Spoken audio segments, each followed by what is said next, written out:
I just wanted to kind of promote not just myself, but the program that we're putting in the Cancer Center. And we call it the Healthy Eating Program.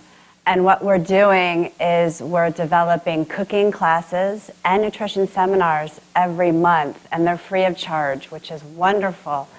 And what we're doing is we're promoting something called evidence-based nutrition information. So I, too, hear everything about diet, and sometimes I can't even believe what I hear. But I love my position, and I speak from research and evidence. And so what I can do sometimes is answer questions, and this is a very typical question.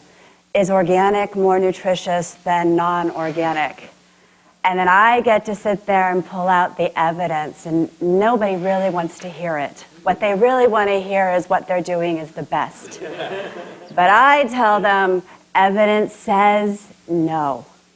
There's no difference in nutrition from organic produce than non-organic, and they get very upset.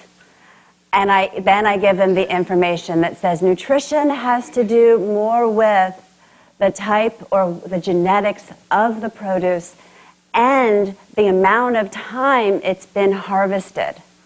Therefore, you could go to a grocery store and one side could have organic and the other side non-organic. And the non-organic could actually have more nutrition because the organic has been sitting there longer. Also, frozen foods sometimes have more nutrition than non-frozen foods. When you pick frozen foods, they are frozen immediately and they lock in the nutrition. And therefore, you might diminish a little bit, but by the time you eat it, you may have more nutrition than something you've just acquired.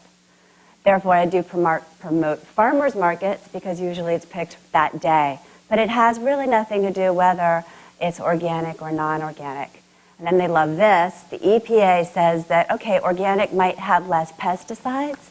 However, they say both are at levels that are not harmful.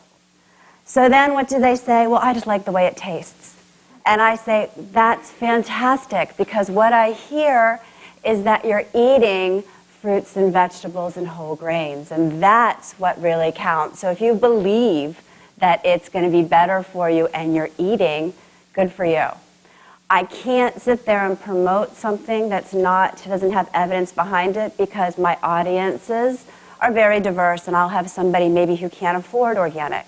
And it's not fair for me to promote my belief or a belief that doesn't have the science behind it. So we do this evidence-based nutrition here at UCSD, the cancer program. I have my website. You can sign up for the classes. And if you ever have any questions, you can contact me. I have been working with cancer cancer prevention and nutrition for about 20 years. I've been here 18 years, mostly doing studies. I work with nutrition and cancer prevention studies. Recently now, I'm working more with patients. I became very fond of patients in the studies because I learned that they get very confused after they're diagnosed with cancer. I know a lot of answers, and I sit there and I see what they're doing, and I'm very, very puzzled. I often wondered, how do they get there? And then I realized once you have cancer, you have so many questions. Should I change what I eat? Should I lose weight? Should I gain weight? Should I exercise more?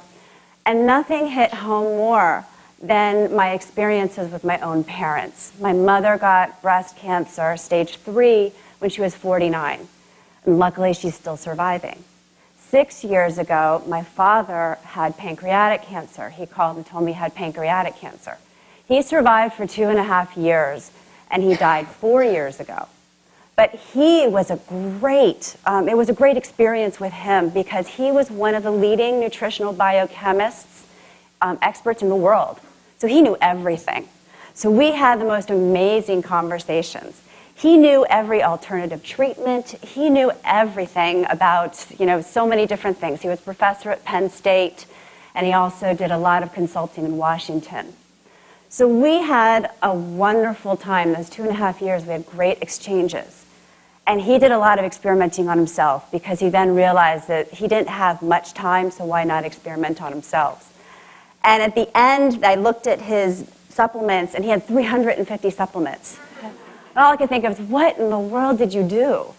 And to this day, the doctors say, we don't know if he lived longer because of them or if it caused his death. And I'll say, whatever he did, he had a great life. But he had one statement that really stuck with me and really drives why I work with patients right now.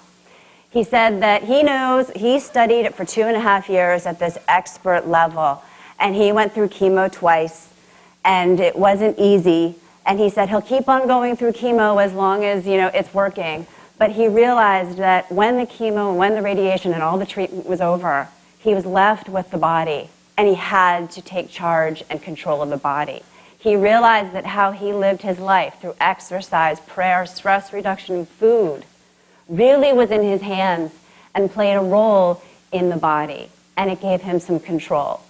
And so as I thought how confusing all the patients are, I'm on the 3rd floor and this is very confusing, that perhaps I was given the opportunity, and this is fantastic for me, provide you with the evidence and let you make your decisions.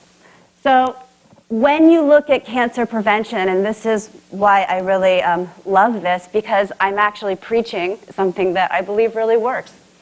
When you look at 1/3, now these are common cancers. When you look at it, 1/3 of common cancers in the United States can be attributed to being overweight, improper diet, and not much exercise. Therefore, 1/3 can be prevented, and these are common cancers.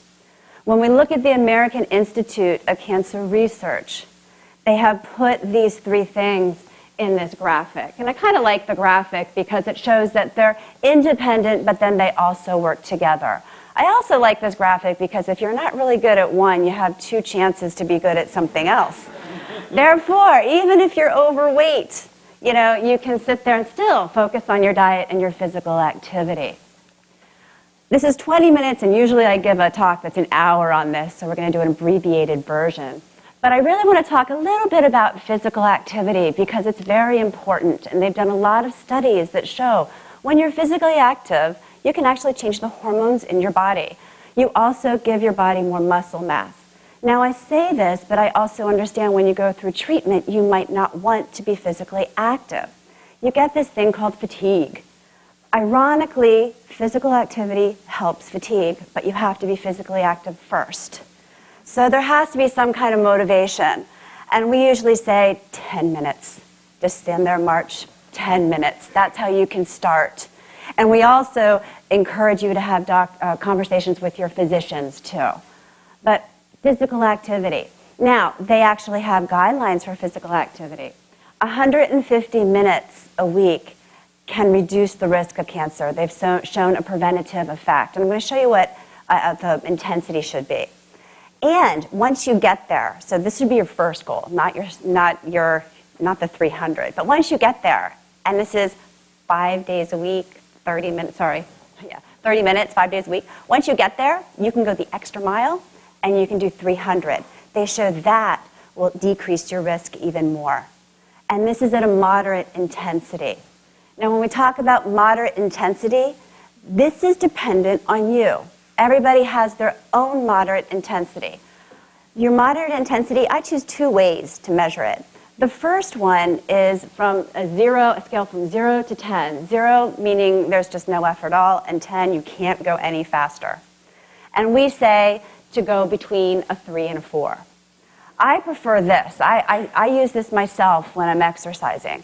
I actually think, can I talk, and do I still want to talk?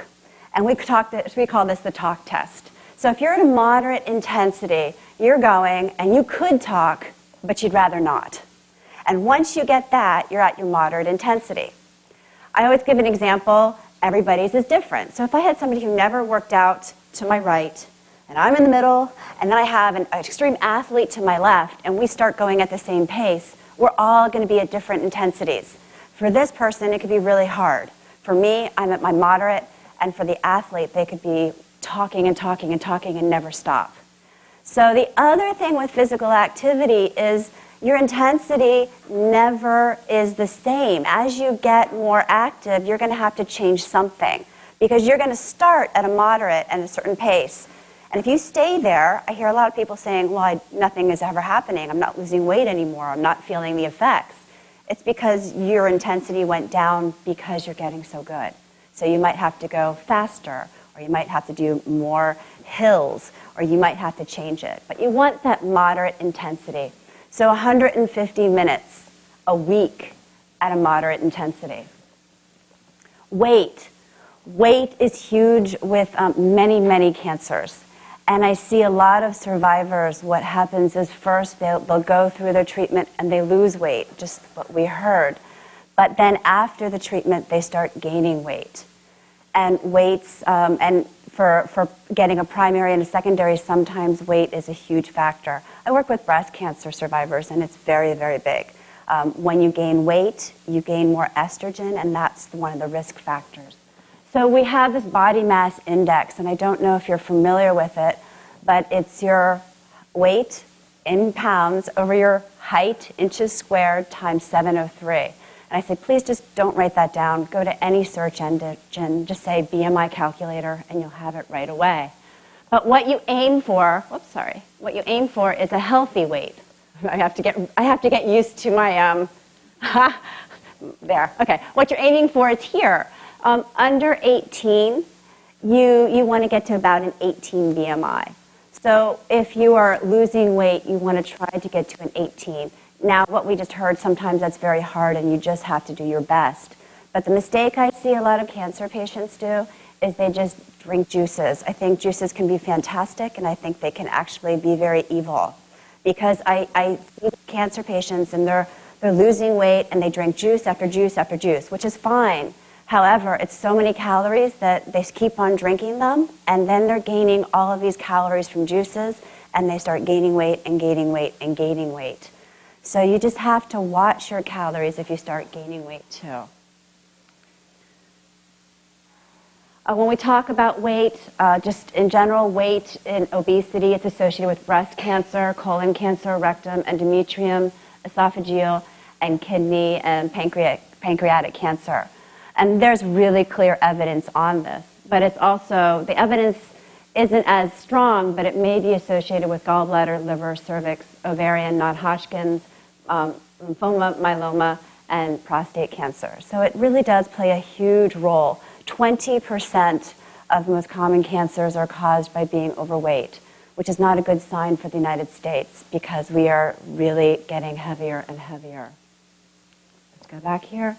And this is really why you probably, if you are interested in the lecture, this is probably the section. It's what should you eat? And the new message is eat smarter. And that's how I like my participants to think, just eating smarter. I don't think you should sit there and go on one food or the other. You want to kind of just think, what is the nutritious things to eat? I'm not going to tell you anything you probably haven't heard before. It's not a pleasant message. Eat more fruits and vegetables and whole grains and not love red meat. I'm not going to give you a magical diet, but I will emphasize that the research really does show that plant-based diets have an effect. I do have people who grab onto one food. Kale used to be really popular, and it's still an excellent food. I think everybody's kaled out. And now if you look at it, we're moving to cauliflower. And cauliflower, I just made in my class a cauliflower crusted pizza. And cauliflower, we're getting cauliflower so popular, Trader Joe's is running out. They don't have any more of my cauliflower, frozen cauliflower, till October, end of October. And that's how we seem to be. We just want to go for that one miracle food. And yet, the evidence is showing all fruits and vegetables. Go for a variety. And remember, they can be frozen and non-organic. The evidence is just in the produce. When you look at the guidelines, what is eating smarter? It's balancing your calories. Even if you're not losing weight and if you're okay and you see, if you're not going through treatment, you just want to always kind of look at the calories. Also, vegetables and fruits. You want about 2.5 cups of vegetables and fruits a day.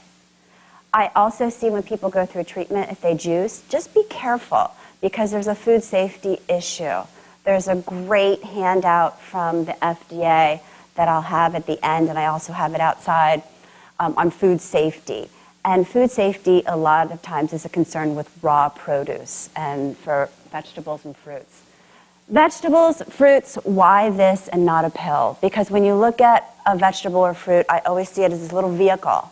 And in the vehicle, they have all these little passengers, and the passengers work together. It gives the vehicle personality. You have fiber, you have these phytochemicals, you have vitamins and minerals and everything together. What doesn't work is if you just pull one out and you put it in a pill and you megadose. There hasn't been any evidence so far to show that any supplement is effective with cancer. Overwhelming evidence in eating a diet high in fruits and vegetables. Also, we look at whole grains. And this is not, I love that some people are like, oh my gosh, carbs are evil, I'll die from them. No, I have great news. You're not going to die from carbohydrates. And I'll even give you better news for sugar. Sugar's not going to feed your cancer either. But that's in a couple slides. So when we look at whole grains, why do we want whole grains? Why is brown flour better than white flour? It's because it actually has the bran on it, and it has fiber, and it's brown. Brown is good. Brown actually is a color. We're learning that today. That's the theme.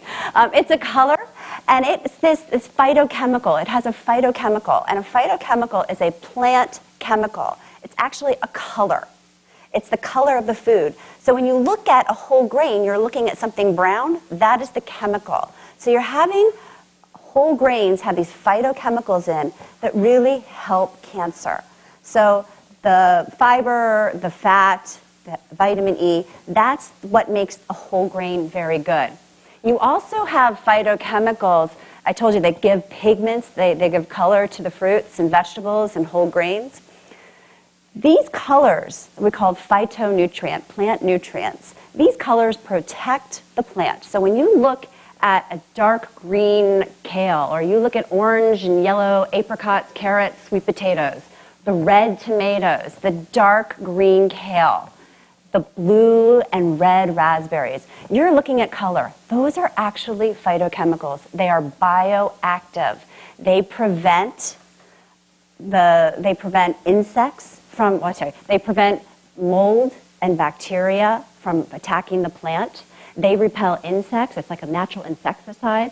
It protects the plants. When we eat it, we're finding it actually has bioactive properties, which are different than nutritional or traditional nutrition information, like vitamins and minerals. When we look at cancer, these are the ones. So if you just put them in one slide, these are the, I would call rock stars. Although I'm going to add another rock star here because our group, Cheryl Rock's group, is doing some studies on walnuts. And we're finding walnuts are really good too. They have some phytochemicals that we're seeing are very promising. I can't say for sure, but they're promising in cancer and also weight loss. And they have a lot of phytochemicals, fiber, and vitamin E. So I haven't added them here. But when we look at dark leafy greens, we're looking at the carotenoid lutein. And we're also, if you look at these, they're going to also have a really good source of folate to them too. Orange and yellow, we're looking at beta-carotene, alpha-carotene. And these are carotenoids. When we're looking at tomato products, we're looking at this lycopene. And there's new studies coming out that says, at first we thought lycopene was really a good promise for prostate cancer, and now they're saying maybe not. So we have to, this is the kind of the villain of nutrition. It's all these research studies that come in and out. So I'd have to say this isn't as promising. Oops, sorry, we're back here again. This isn't as promising. This, I think I should put this on the top. This is probably one of the biggest ones, is cruciferous. These are things, and the neat thing about cruciferous, it's not the color that really protects it, it's the smell.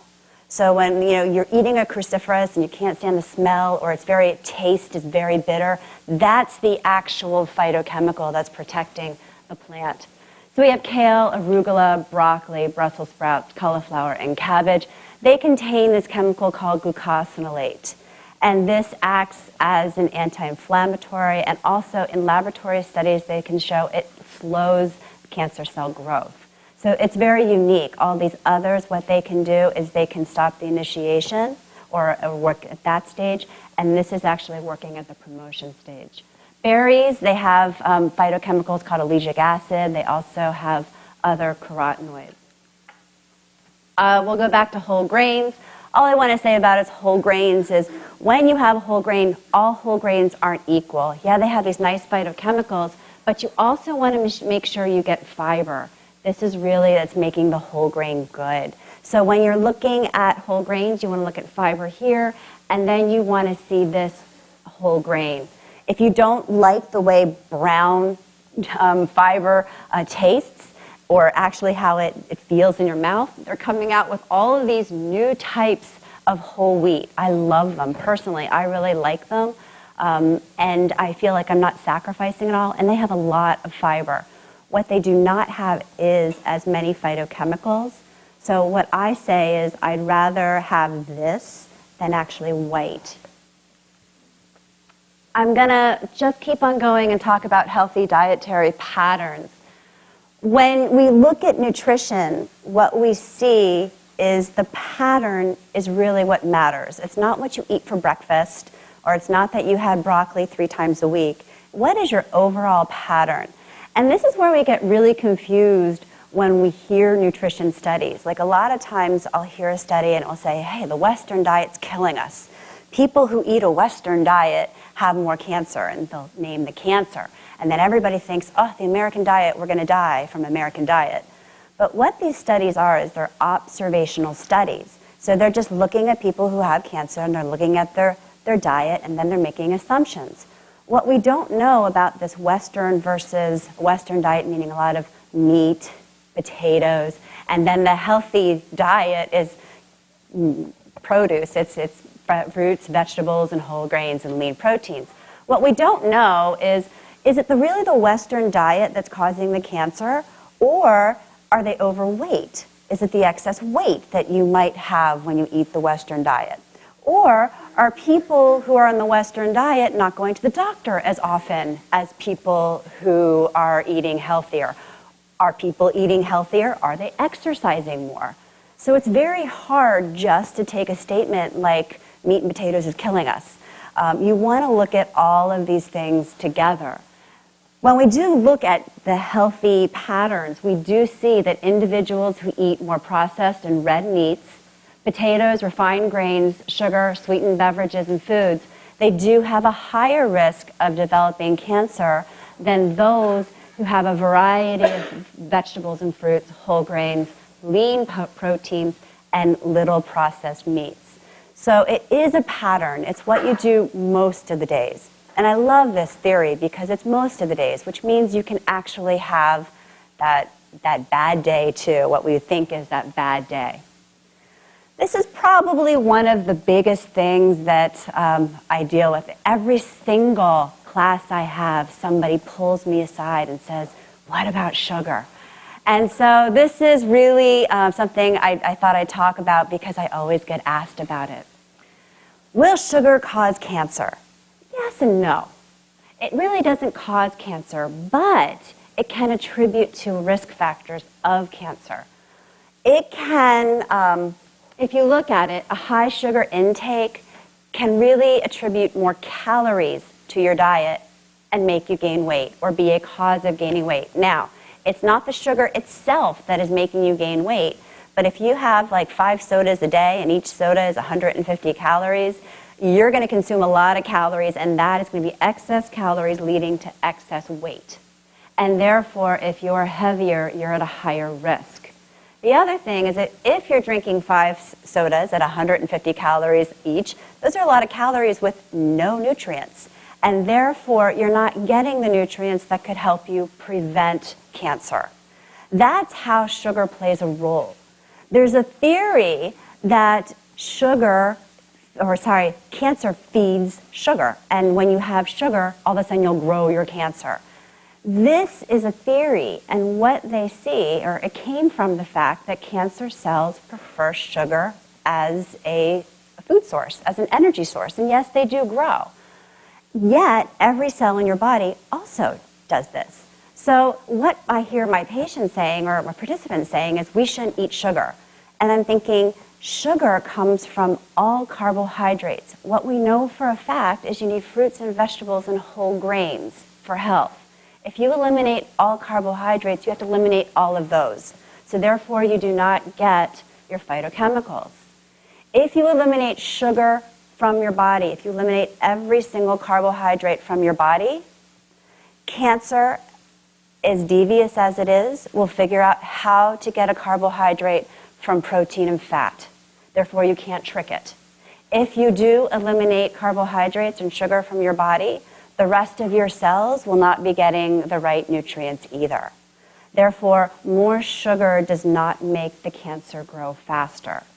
Am I saying that you can eat all the sugar you want? No. You still want to go for nutrient-dense foods, but I see so many people fearing their food because it might contain a little bit of sugar. They won't have a tomato sauce, which is a great source of lycopene because sugar is in the ingredient. So I just wanted to kind of calm that fear. The other thing is meat. I always have this question, is my vegetarian diet or vegan diet the best diet in the world? And again, I have to disappoint them. No, it's not. You can have a very, very healthy diet and incorporate meat products or animal products into your diet. You just want the main source to be plants. The perfect or the preferred diet is a lot of plant-based diet with a little bit of lean protein, but you can still have some meat.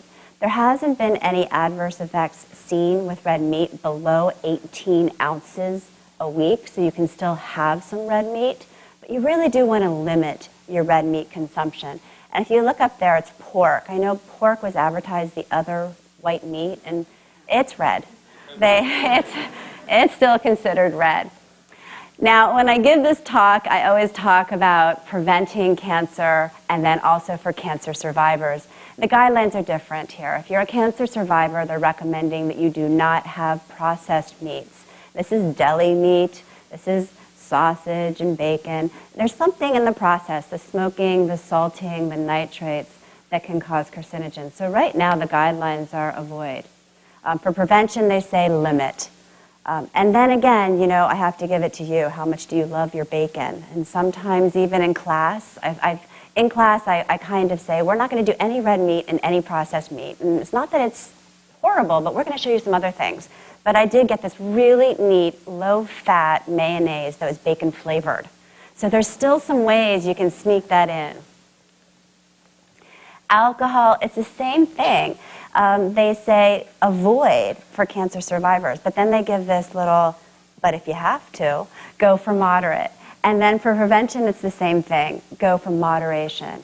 And moderation is 1 drink for a female, 2 for a male per day. A drink is about 5 ounces of wine, 1.5 shots or fluid ounces, and then for beer, it's 12 ounces. I'm going to end with supplements, and this is just kind of what I reiterated before. Lots of patients will turn to supplements because they doubt their diet. When you're eating and you realize that your food is not giving you enough of the regular nutrients that you need, vitamins and minerals, you might want to have a multivitamin, and you do want to consult with your physician. However, after that, especially when you're in chemo and radiation, you really don't know the interactions. Again, these are bioactive. And people think natural is totally safe. And what you're doing is you're putting something that has this bioactive property and you're releasing it in your body. So first, if you really have to take something, you have to have a conversation with your physician. Another thing I'll leave you with vitamins that not many people know is they're not regulated. When you get a vitamin, there's a law, and it says the FDA cannot have any control over a supplement until it kills enough people. Once it kills enough people, the FDA can come in, and then they can regulate it or take it off the market. The manufacturers are responsible for the supplements. And therefore, not only do you take this bioactive compound that you're not really sure exactly how to control it, but you have to have a lot of trust in the company that's providing it to you. So I would just keep that in mind. And there's some excellent companies that have good quality assurance that can make good vitamins, but you just really want to look into it. I'll end with this. Again, I'm sure I didn't tell you anything really new, but I just really want to emphasize the food. I do want to follow up on the previous talk, though. I think it's very important that I do see lots of loved ones trying to push food and philosophy on the cancer patient. What you really need to understand is, first of all, separate belief from the evidence, and also realize that, again, I loved your like kind of visual with love and food. You know, we do use food as love, but this is something very different. You love I've seen people who insist that their loved one not eat their soy cappuccino anymore. And the loved one who's going through cancer is like, but I love soy cappuccinos. And then I have to say, there's nothing wrong with soy. And then the patient will say, see, Mom, I told you. You know, and you can see these horrible battles over food. So I do, just as a loved one, just kind of think of that when you're kind of coaching. And I'll just put the last one up here, and this is just, again, if you want to attend the programs. If you want to contact me, or if you're interested in learning more, all you have to do in the subject title is just put my name, and then my assistant will forward all the emails to me. Thank you.